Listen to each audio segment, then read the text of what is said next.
राज्यामधल्या अनेक नेत्यांनी नगर परिषद त्याचबरोबर नगरपंचायत निवडणुकीसाठी कुणबी दाखला काढून ओबीसी प्रवर्गामधून आपल्या नगराध्यक्ष पदासाठी अर्ज भरलेला आहे आणि त्यावरती स्वतः मृणाल ढोले पाटील यांनी आक्षेप घेतलेला आहे। तुम्ही ओबीसी आरक्षणाची लढाई आतापर्यंत लढता आहात, तुमचा काही नावांवरती आक्षेप आहे की त्यांनी कुणबी प्रवर्गाचा दाखला जो आहे तो काढला आणि ओबीसी मधून त्यांनी आरक्षणाचा लाभ घेतलेला आहे। नक्की तुमचा आक्षेप काय आहे, याच्यावरती काय काय केलं? नाही, मुळात याच्यामध्ये असं आहे की ज्या वेळेस हा 2 सप्टेंबरचा जी आर सरकारने काढला आणि सरकारने आम्हाला असं सांगितलं की याच्यामध्ये कोणालाही खऱ्या ओबीसींना धक्का लागणार नाही, तर तेच आता सरकारने पाहावं की जशा स्थानिक स्वराज्य संस्थेच्या निवडणुका डिक्लेअर झाल्या त्याच्यामध्ये अचानकपणे हजारोच्या संख्येने महाराष्ट्रामधनं लोकांनी मराठा असून ओबीसी कुणबीचे दाखले काढायला सुरुवात केलेली आहे। 2-2, 3-3, 4-4 दिवसात सर्टिफिकेट इश्यू केले जात आहेत आणि त्याला अर्जाबरोबर जोडून बरेच जण फॉर्म भरत आहेत। त्याच्यामध्ये मोठी मोठी नावं आहेत, वीर धवळ जगदाळे असतील, आमदार सुनील शेळकेंचे बंधू सुधाकर शेळके असतील, त्यांच्याच इथले ते खांडगे परिवार असेल, असे बरेच मोठ्या परिवारातले लोक, आमदार कुटुंबातले लोक, भारतीय जनता पार्टीच्या कार्यकर्ते असलेले आमदार असलेले लोकांची सर्टिफिकेट्स निघत आहेत आणि ते आज ओबीसी आरक्षणावर दावा करून ओबीसी समाजाला आरक्षणातनं हद्दपार करण्याचा कार्यक्रम या सरकारने चालवलेला आहे। आणि जे सरकार म्हणत होते धक्का लागणार नाही, पार अक्षरशः ओबीसीला धक्का मारून बाहेर काढण्याचं काम या सरकारने केलेलं आहे।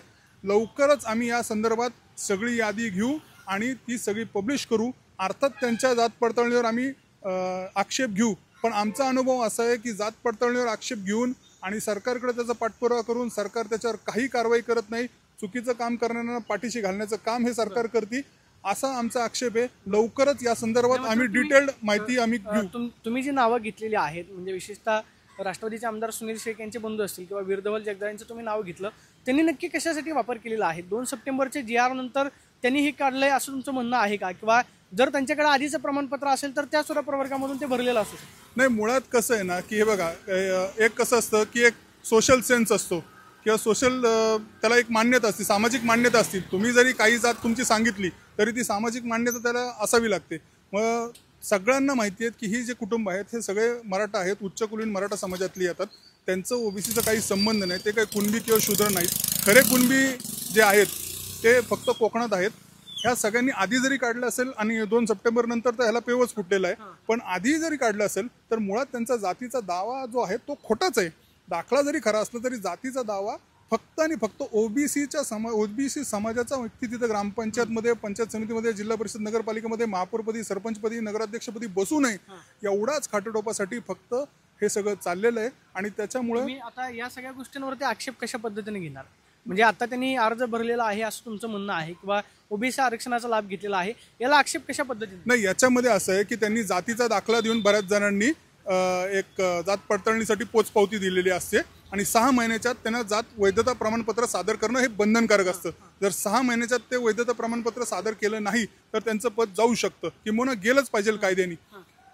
अशा वेळेस आम्ही त्यांची पडताळणी जी आहे ती निश्चित चॅलेंज करू, त्यांचं कास्ट सर्टिफिकेट चॅलेंज करू, त्यांचा कास्ट क्लेम आम्ही चॅलेंज करू आणि त्याच ह्याच्यामध्ये बघू की हे बसतायत का। बऱ्याच ठिकाणी आम्हाला असं आढळलेलं आहे की खोटी वंशावळ लावून, खोटे खाडकोड करून असे बरेचसे दाखले दिले जात आहेत शाळेच्या रजिस्टर वगैरे मध्ये। त्यामुळे हे निश्चित आम्ही चॅलेंज करू आणि ओबीसी समाजाला न्याय दिल्याशिवाय आम्ही काय राहणार नाही। सुनील शेळके यांच्यामध्ये कुणी याचा लाभ घेतला आणि वीर धवळ जगदाळे यांच्या परिवारामध्ये नक्की याचा कुणी लाभ घेतलेला आहे अर्ज भर?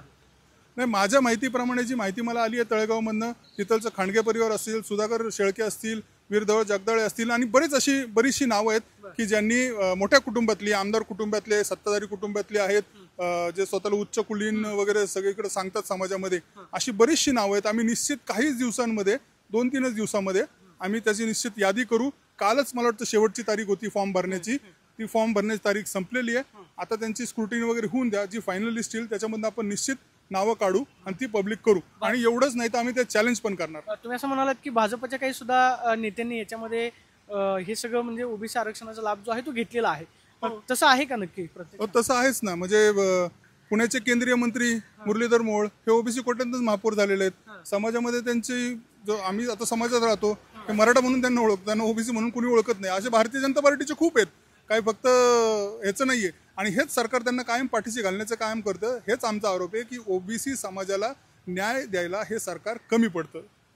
आपण पाहतोय की ज्यांनी मराठा असूनही कुणबी सर्टिफिकेट काढलेलं आहे आणि ओबीसी प्रवर्गामधून आरक्षणाचा लाभ घेतलेला आहे आणि जी निवडणूक लढवत आहेत त्यांची यादी जी आहे ती आम्ही लवकरात लवकर जाहीर करू आणि त्यांच्या जात वैधतेला आम्ही आव्हान जे आहे ते देऊ अशा प्रतिक्रिया मृणाल ढोले पाटलांनी दिल्यास पाहायला मिळते. Camera person Abhijit Pisesoni, Pradeep Kapse, TV9 Marathi, Pune.